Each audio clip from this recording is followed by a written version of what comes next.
Hello everyone, how are you?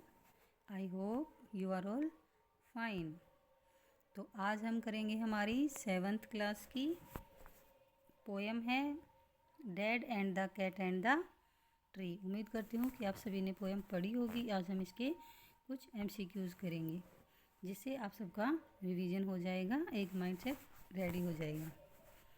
तो आइए हम स्टार्ट करते हैं। फर्स्ट क्वेश्चन है हमारा, dad thought that he was. Dad ने क्या सोचा, वो कैसा है? Infallible, N expert climber, super human या नन ऑफ द अबव। तो डैड है वो क्या सोचता है कि वो एक अच्छा क्लाइंबर है, an expert climber. Option B is right. Next question है हमारा, the phrase a climber like me एक्सप्रेसिज।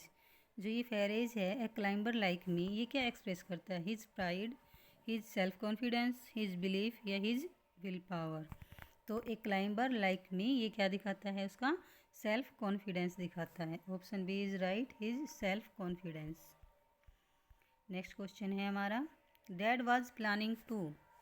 Dad planning कर रहा है किसके लिए? Bring the tree down, cut the branch, bring the cat down या option D both A and B. तो जो डैड है वो कैट को उतारने के लिए, जो कैट है जो ट्री पे स्टक हो गई है, उसके लिए वो प्लान बना रहा है भाई पेड़ को या नीचे झुका लिया जाए या इसकी ब्रांच को कट कर दिया जाए। आई थिंक ऑप्शन डी ही ऑप्शन सी है इसमें, ब्रिंग द कैट डाउन। तो कैट को नीचे लाने के लिए ही वो प्लान बना रहा है। Option C is right.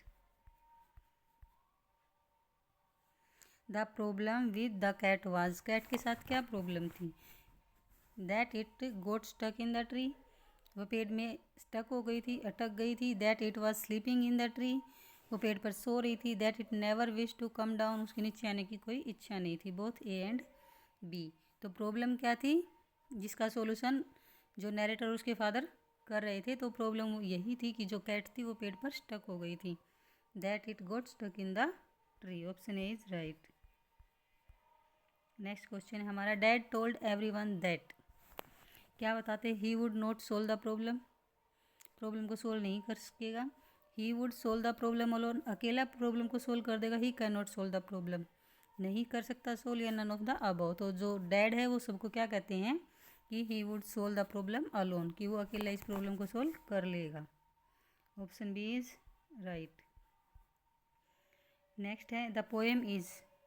Poem क्या है? ये एक एजुकेटिव है, सीरियस है, सैड है या फिर ह्यूमरस है? तो ये पोएम क्या है? एक ह्यूमरस पोएम है। Option D is right.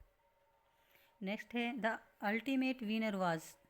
मतलब अल्टीमेटली विनर था कौन? डैड, मम, कैट या फिर द चाइल्ड? तो विनर कौन था? विनर थी cat. Option C is right. Next है, द ट्री वाज। ट्री कैसा था? टोल था, अनस्टेडी था, शॉर्ट था, डेंजरस था।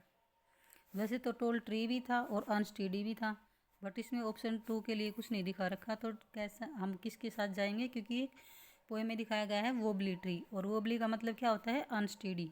तो option B is right, the tree was unsteady.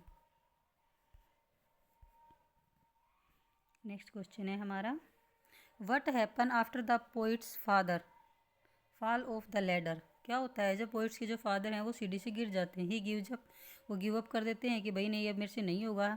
He gets up and goes to take rest, भी मतलब उठते हैं और रेस्ट करने के लिए चले जाते हैं। He gets up and plan for the other trick, भी उठते हैं और फटाक से कहते हैं कि नहीं चलो दूसरा प्लान प्रिपेयर करते हैं या दूसरे प्लान पर काम करते हैं। नन ऑफ द अबव, इनमें से कोई नहीं। तो जब उसके फादर गिर जाते हैं तो क्या करते हैं? वो एकदम से उठ जाते हैं और क्या कहते हैं कि चलो नेक्स्ट प्लान या नेक्स्ट ट्रिक पर काम करते हैं। He gets up and plan for the other trick, दूसरी ट्रिक बनाने लग जाते हैं। Option C is right. Next है, from where did the narrator father got the ladder. जो नरेटर के फादर हैं उसको जो लेडर है वो कहाँ से लेके आते हैं, कहाँ से मिलती है? फ्रॉम द शॉप, शॉप से। मेड हिमसेल्फ या खुद बनाते हैं। फ्रॉम सैड या फिर सैड से। फ्रॉम हिज हाउस या फिर घर से। तो कहाँ से लेके आते हैं लेडर को? गार्डन सैड से, from the shed. Option C is right. Next है how many times does the narrator's father try to climb the tree. कितनी बार जो नरेटर के फादर हैं वो पेड़ पर चढ़ने की कोशिश करते हैं, वंस, थ्राइस, ट्वाइस या फिर नेवर। तो कितनी बार करते हैं वो? थ्राइस, 3 बार। Option B is right. Next question है हमारा what does mother warn him. जो मदर है वो क्या वार्निंग देती है? टू गिव अप, कि इसे छोड़ दो। To bring the cat down immediately, भाई जल्दी से कैट को नीचे लेके आओ। टू पिक फ्रूट, या फिर नॉट टू फॉल अगेन। तो क्या कहती है वो? जब उसके फादर गिर जाते हैं और अदर ट्रिक प्लान कर रहे हैं तो फिर वो कहती है कि नॉट टू फॉल अगेन, कि भाई दोबारा मत गिर जाना, ऐसा वो वार्न करती हैं। Option D is right. Next question है हमारा how does father react at mother's advice. जब उसकी मदर्स एडवाइस कर रही है तो फादर उस पर कैसा रिएक्ट करते हैं? He finds it's a funny joke, ये एक फ़नी जोक था, समझ लेते हैं उसको कि भाई ऐसे मजाक में कह रही है। ही टेक्स इट सीरियसली, या फिर उसको सीरियसली लेते हैं। ही ओबेज हर एडवाइस, या फिर जो वो कह रही है, जो सलाह दे रही है उसको मानते हैं, उसका ओबे करते हैं। He doesn't listen to her, या फिर वो उसकी सुनते ही नहीं हैं। तो जो डैड हैं वो उसको एक जोक के वे में लेते हैं कि he finds it a funny joke. Option A is right.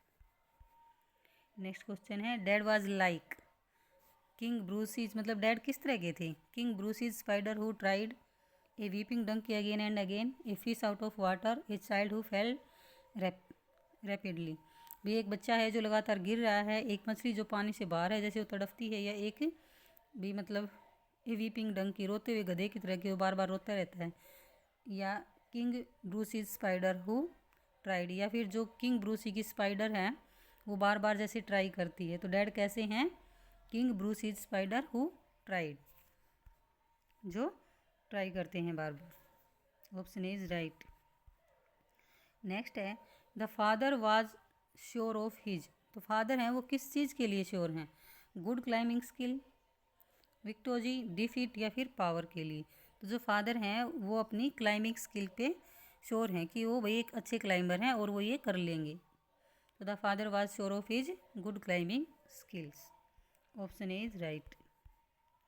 Next question है लैंडेड वेलप मीन्स। तो जो लैंडेड वेलप है इसका मतलब क्या है? Land on the wall, land on the top, fail heavily, या फिर सेफ लैंडिंग। तो ये जो लैंडिंग वेलप है इसका मीनिंग ही पूरा होता है फेल हैविली, जोर से गिरना, धड़ाम से। Option C is right. Next है give the synonym of the stuck. Stuck का सिनोनिम क्या है? फ्रीड है, ट्रैप्ड है, स्लेप्ड है, या स्ट्रक है। तो स्टक का क्या होता है? Trapped. Option B is right. Next question है the cat landed. Cat land करती है, कैसे करती है? सेफ एंड साउंड, या clumsily, too frighten, to rush home. तो जो कैट है वो कैसे लैंड करती है? Safe and sound. Safe and sound का मतलब पूरा मीनिंग क्या होता है? ये एक फ्रेज है, इस फ्रेज का मीनिंग होता है अनहर्ट, बिना चोट लगे सेफ एंड साउंड वो लैंड कर जाती है। Option A is right. Next है मम अगेन एडवाइज्ड हिम। तो दोबारा एडवाइज करती है किस लिए? To rest, not to try climbing again, to go inside, या टू कॉल द कैट। तो अगेन एडवाइस क्या देती है? तो वो क्या कहती है कि not to try climbing again, कि दोबारा चढ़ने की कोशिश मत करना वरना फिर गिर जाओगे। Option B is right. Next question है हमारा mum was afraid that he would again. जो मम है, जो मदर है चाइल्ड की, वो किस लिए डरी हुई है? कि ही वुड अगेन फॉल, कि भाई ये फिर से गिरेगा, फिर से ट्राई करेगा, फॉल, साउट, या स्विंग। तो he would fall, he would again fall. Option B is right. वो इसीलिए डरी हुई है कि ये फिर से ट्राई कर रहा है, ये फिर से गिरेगा। नेक्स्ट क्वेश्चन है अच्छा why was the tree not easy to climb. तो पेड़ पे चढ़ना मतलब इतना आसान क्यों नहीं था? क्योंकि जो फादर हैं वो अपना इतना कॉन्फिडेंस में थे कि भाई ये तो एक चाइल्डिश वर्क है और मैं एक गुड क्लाइंबर हूँ, तो मैं इसे आसानी से कर लूँगा, मैं अकेला ही इस प्रॉब्लम को सोल्व कर लूँगा। तो कह रहे हैं why was the tree not easy to climb. जो ट्री है वो क्यों नहीं था इजी चढ़ने के लिए? तो tree was tall but weak, लंबा था बट वीक था, एंड अनस्टेडी। अनस्टेडी मतलब अस्थिर, जो ऐसे हिलता डुलता था, वीक था इसीलिए वो चढ़ नहीं पा रहे थे और बार बार गिर रहे थे। What was mum's fear. Mum's fear तो जो चाइल्ड की मदर का है उसका फियर, क्या फियर था, क्या सोच रही थी, तो mum's fear was that dad would fall, कि जो फादर हैं वो गिर जाएंगे। Did her fear prove to be true, क्या जो उसका जो डर था वो सच होता है, तो यस हर फियर प्रूव ट्रू, तो उसका जो डर है वो सच होता है, जो उसके फादर हैं वो गिर जाते हैं। हु वाज स्माइलिंग एंड स्मिर्किंग, ये कौन है जो स्माइल कर रहा है और स्मिर्किंग कर रहा है, स्मिर्किंग मतलब खिलखिला के हंसना, तो कौन है वो, कैट है। The cat was smiling and smirking. What was the plan C, plan C क्या था, तो प्लान सी था, the plan C was to climb the garden wall, कि पहले तो गार्डन वॉल पे चढ़ेंगे, and from there jump on the tree, और फिर वहाँ से वॉल पर से ट्री पे जंप करेंगे, और जिसमें वो सक्सेस भी हो जाता है। नेक्स्ट है how many tricks did dad use to free the cat from the tree, तो जो डैड हैं वो कैट को ट्री से मतलब फ्री करने के लिए या उसको वहाँ से उतारने के लिए कितनी ट्रिक्स बनाता है, कितनी ट्रिक्स का यूज़ करता है, 1 2 3 या फिर 5, तो जो डैड है वो 3 ट्रिक्स बनाता है, 3 प्लान बनाता है उसको वहाँ से उतारने के लिए। Option C is right.